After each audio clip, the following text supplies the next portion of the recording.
Can you see by the dawn's early light? ამერიკის 25 პრეზიდენტი უილიამ მაკინლი. ეს ბოლო პრეზიდენტია, რომელიც მონაწილეობდა სამოქალაქო ომში.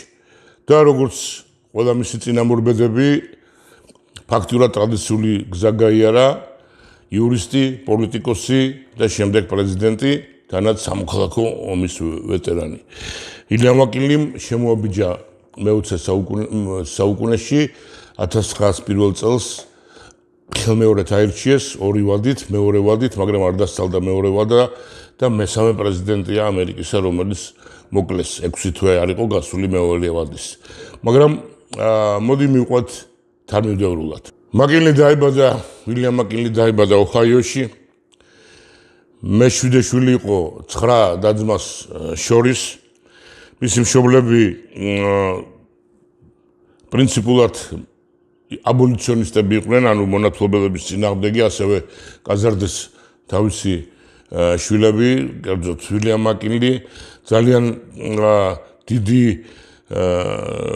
დარწმუნებულები იყვნენ ჯეროდათ განათლებისა, ამიტომ მაქსიმალურად შეეცადნენ განათლება მიეცათ მისთვის და უილიამ მაკინლიც ესე იზრდებოდა.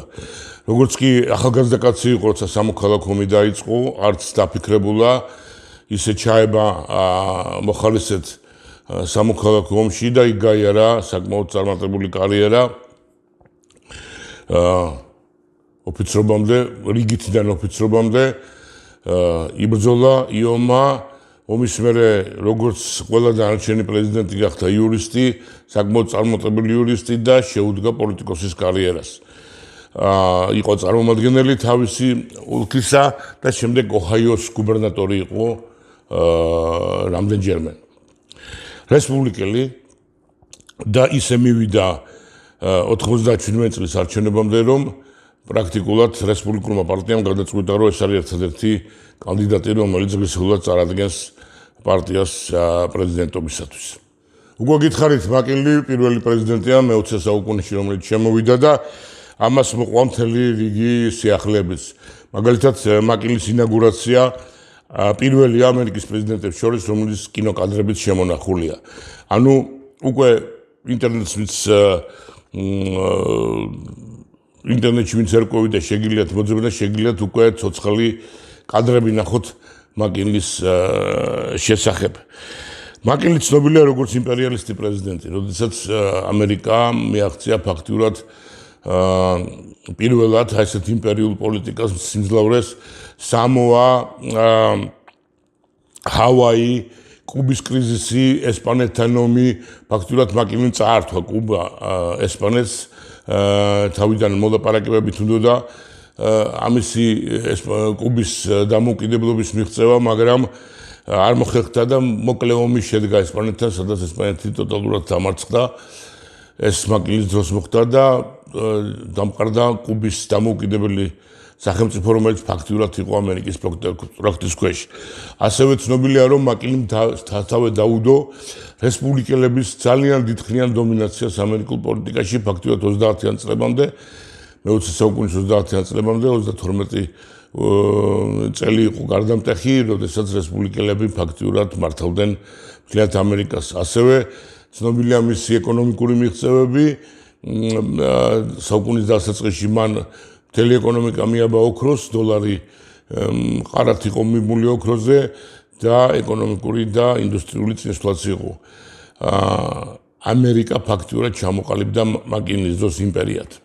მაკინლიმ გააგრძელა თავისი პოლიტიკა, ფაქტურად პირველად დაიწყო მაშინ ჩინეთთან ამერიკის კავშირი, ასეთი ეკონომიკური და ინდუსტრიული კავშირი. მაკინლის დროს დაიწყო პანამის არხი, მან დაიწყო მოლაპარაკება ინგლისთან პანამის არხის შესახებ. როგორც მოგახსენეთ, ესპანეთთან ომი, რომელიც პარიზის ზავით დასრულდა და პუერტო-რიკო, ფილიპინები, ჰავაი, კუბა ფაქტურად მაკინლის დროს ზოგი შეუერთდა ამერიკას, ზოგი მისი პირდაპირ პროტექტორატის ქვეშ აღმოჩნდა. და მაკინლის ერთ-ერთი მიღწევა არის კიდე ტარიფების შემოტანა, პროტექციონისტური ტარიფების, როდესაც დაცული იყო, ასე ვთქვათ, ამერიკული წარმოება იმპორტირებულისგან. ეს პირდაპირ ჩარევა ეკონომიკაში, მაგრამ იმ დროს საკმაოდ წარმატებული ნაბიჯი აღმოჩნდა.